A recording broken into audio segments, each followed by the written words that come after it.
Good morning. Welcome, everybody. John Zager, johnzager.com.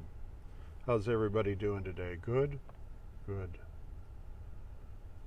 I think this is going to be okay. I have it resting on my steering wheel, and it'll probably fall. If it falls, that's okay. I'll just pick it up and keep going. But, okay, so this morning I wanted to have a short podcast about why we don't manifest the things we would like to manifest. Why our lives are not changing for the better, right? That we meditate on and set out intentions and all that kind of good stuff. Here's a couple thoughts, just a couple thoughts. One happens to be that we grow up in a house that has limited thinking. Nothing negative about your family. Nothing negative about any of that kind of stuff. I know you love your family, and even with the traumas or whatever you went through, I understand that you love your mom and your dad and everything. But sometimes we come from a family, I come from a family that was very limited in thinking. We didn't have a lot of resources. We were not prosperous. We were not wealthy. We did not have abundance. We had lack. My mother and father provided for us above and beyond the call of duty. My mom got a job. My dad worked every day of his life up until he died. They did wonderfully, based on what they had to offer. But again, please understand, it's all that they had. My mom and my dad didn't know how to teach me abundance or wealth because they never had abundance or wealth, right? So how could they teach it? If they didn't know it, how could they pass that on to me? What they were able to do, teach me, through modeling and through just talking, to me, was they taught me about life having lack and, some struggle. Because I watched them have lack and I watched them have struggle. And I didn't see them with money or abundance or wealth, right? Now, this is my second cup of coffee, which is decaf, you guys. It's strictly decaf, and I love it. I think they have really good decaf coffee that's flavored really well. There's no caffeine in it. I don't know, 0.5% or something like that. But anyway, so if you grew up in a family that had lack, they had limited thoughts thinking. There was not a lot of creativity. Maybe creative in the sense of how to live your life in lack, but not a lot of thinking in terms of this is what you need to do to earn money, a lot of money, have wealth, and have abundance. Didn't have that. Didn't grow up in that family. So the other side of the coin, of course, is growing up in a family with prosperity, wealth, abundance. They had a nice house. You came from a nice house, a nice family. All kinds of things were available to you, right, as a kid growing up. So therefore, you had more thinking, infinite thoughts were being given to you all the time around being creative, earning money, having abundance, having wealth, having prosperity. Make sense? It's kind of like the book Rich Dad, Poor Dad. If you came from a family where I don't know, the family was wealthy, dad was wealthy, whatever. He was able to teach you stuff that would cause you to grow up and have abundance and wealth. That makes sense? If you grew up in a family that was poor, there was not enough information from dad to convey to you how to make money, because he didn't know how to make money. And as a result, you were taught how to live a life of lack.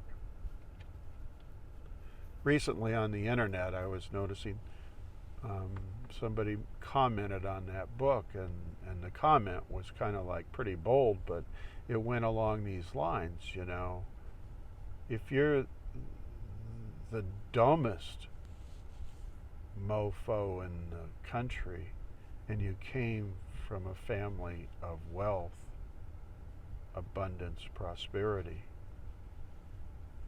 you could still be a millionaire even though you're the dumbest mofo around. The opposite of that is true. If you came from a family of lack, you could be the smartest, most ingenious person there is, and you would still grow up and be poor and live a life of lack. Those were his comments.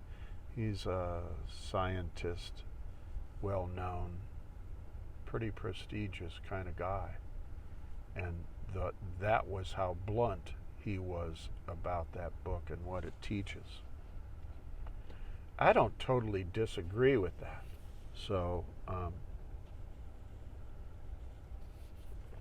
my thinking is, we as people, adults grown up, right, we probably have limited thinking, limited thoughts. If we grew up in a home that was in lack, we probably were not given enough information to have an abundance of creative thoughts right now to live our life other than in lack. The opposite is true. If we grew up in a family of abundance, we probably have more thoughts, more creative thoughts that were given to us that in turn allow us to have more thoughts today to be creative and live a life of abundance, prosperity, and wealth. The second part has to do with belief systems. If you grew up in a family that had lack, your belief systems probably had something to do with struggle, a lack of money, a negative view of money, negative view of prosperity, of wealth. You know, it had to do with matter. You have to go out and work 2 jobs if you have to, or 3 jobs if you have to. So you were up against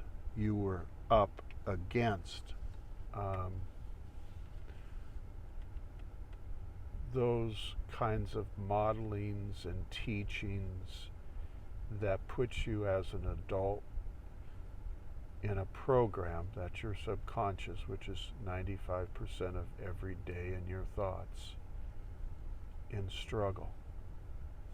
Likewise, of course, is true if you grew up in a family of wealth and prosperity and abundance.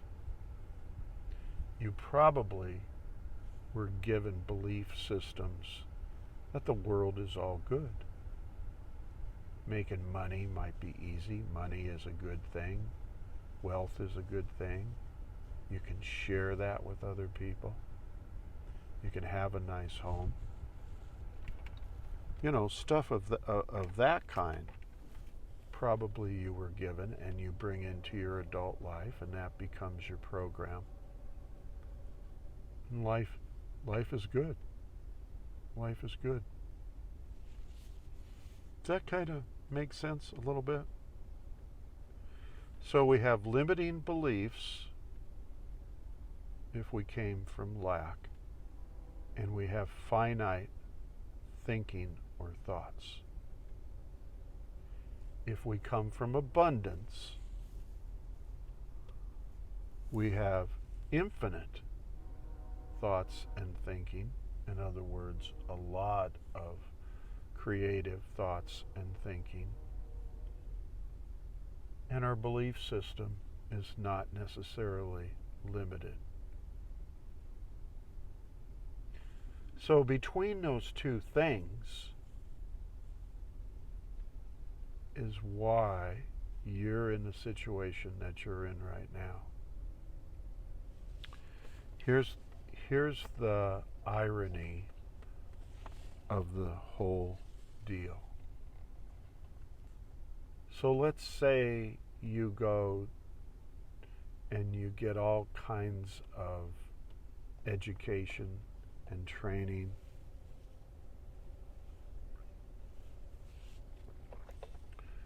Further your awareness, your enlightenment, and you wonder why nothing is changing for you. Maybe you're stuck in this rut of lack. It's because of those two things. You have limited thoughts and thinking, and you have very limiting belief systems. And even though you go and get all of that additional information plugged into your brain, sometimes it's not enough to override what's in your subconscious. And of course the opposite is true. If you came from abundance and you don't have limited thinking and you don't have limited belief systems, it's pretty hard for you to go back and be in lack, even as you continue to grow in enlightenment. Right?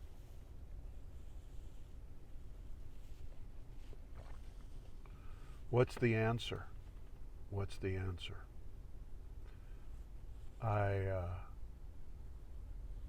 I watch on the internet every day people talk about,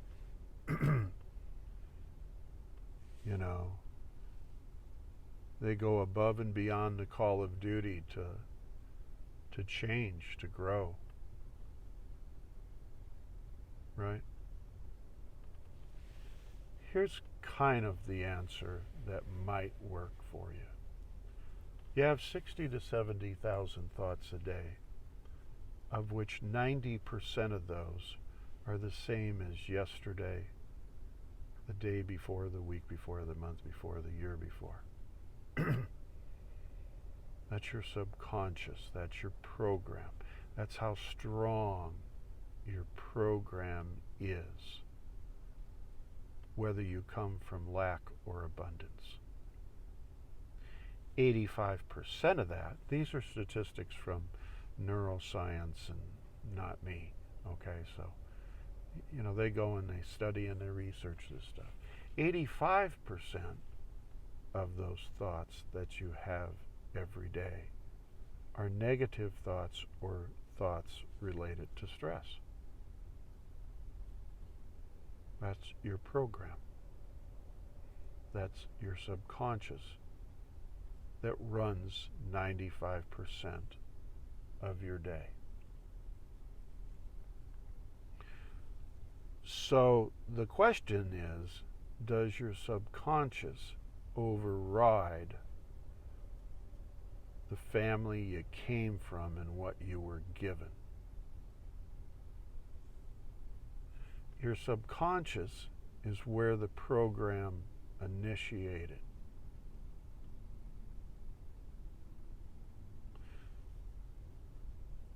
your family, and again, this has nothing to do with good dad, good mom, bad mom.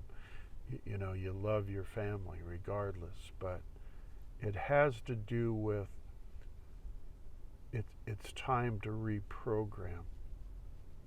It's time to reprogram. And it's time to change the limited thinking and thoughts and the limiting belief systems. I think it's kind of mandatory. I think it's imperative. I think it's important that you take the time at whatever age you're at right now and reprogram that subconscious, which is the program you live by. I'm always available for consultation and coaching, and I would look forward to hearing from you. There's all kinds of ways to track me down, and I would be happy to visit with you about maybe some direction that could be helpful. One sidebar is that if you have a business, let's say, because I do consultation with businesses as well as individuals, right? A reason that your business may not be doing so well is because of your limiting beliefs and limited thoughts and not being more creative in your thinking and in your belief system. So it also applies there. Please subscribe, follow, share this everywhere. And I would be greatly appreciative of that. So God bless everybody. Take care of one another, and I'll look forward to talking to you all again real soon. Thanks a lot. See you. Bye.